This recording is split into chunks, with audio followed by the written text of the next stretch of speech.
Sebelum melanjutkan, jangan lupa subscribe dulu, terima kasih. Bab 142 Kau tidak mati. Ya. Pria berjubah hitam itu mengakui. Dia sudah ingin membuka cadar itu untuk melihat wajah asli di baliknya dan sekarang, dia akhirnya diberi kesempatan untuk melakukannya. Melihat lelaki berjubah hitam itu melangkah ke arahnya, tangan Feng Jiu menekan betisnya tanpa ada yang menyadarinya saat dia berbalik untuk menatap lelaki itu, tatapannya tertuju padanya. Matanya kemudian sedikit melengkung, seolah-olah tersenyum tipis. Melihat itu, alis pria parubaya itu berkerut lebih dalam karena dia pikir gadis itu agak aneh dan dia baru saja akan mengeluarkan kata peringatan ketika dia melihat gadis yang telah duduk di tanah tiba-tiba melompat dengan lompatan saat kilauan dingin belati berputar di tangannya. Pada saat berikutnya, ujung tajam belati yang tajam itu diarahkan langsung ke pria berjubah hitam itu. Awas!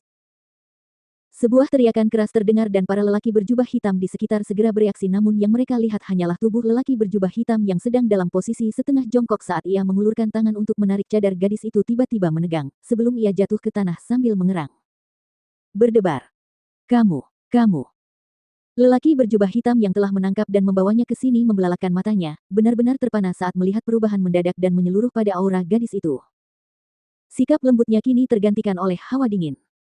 Tidak ada sedikit pun jejak aura mistis dari tubuhnya sebelumnya, tetapi tepat pada saat itu, dia berdiri di tempatnya, aura mistis yang begitu kental hingga terlihat oleh mata, aura mistis yang lebih kuat daripada aura mistis mereka di sana. Mata yang tadinya dipenuhi rasa takut itu kini sedikit menyipit, bersinar dengan kilatan jahat yang tak tersamar. Jika dia tidak melihatnya dengan mata kepalanya sendiri, dia benar-benar tidak akan bisa percaya bahwa gadis di hadapannya sekarang adalah orang yang lemah dan ringkih seperti sebelumnya.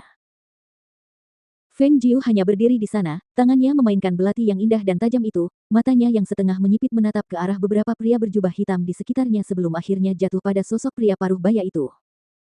Saya tidak menyangka akan bertemu dengan wajah lama yang sudah saya kenal. Sungguh mengejutkan. Mendengar kata-kata itu, suara lelaki paruh baya itu merendah dan kilatan cahaya melintas di matanya saat dia bertanya, wajah lama yang ku kenal. Karena kita sudah saling kenal, mengapa kau yang terhormat perlu mengenakan cadar dan tidak berani menunjukkan wajahmu? Haha.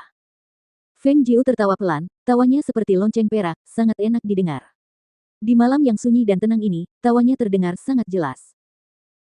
Tawanya kemudian terhenti dan suaranya yang terdiri dari 7 bagian sikap acuh tak acuh dan 3 bagian kesombongan berkata, bukannya aku tidak berani menunjukkan wajahku, tetapi hanya saja tidak seorang pun di antara kalian layak untuk menatap wajahku.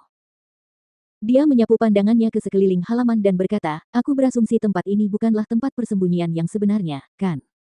Aku benar-benar penasaran seberapa besar kekuatan yang disembunyikan Su Ruoyun di balik dirinya.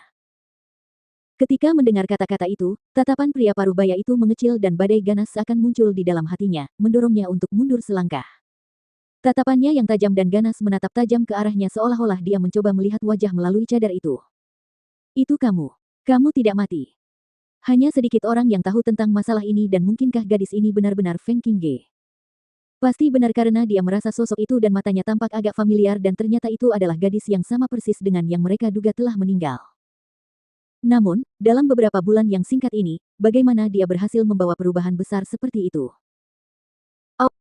Aura mengerikan dan haus darah yang mengerikan menyelimuti seluruh tubuhnya, dan kesombongan percaya diri yang terpancar dari sikapnya.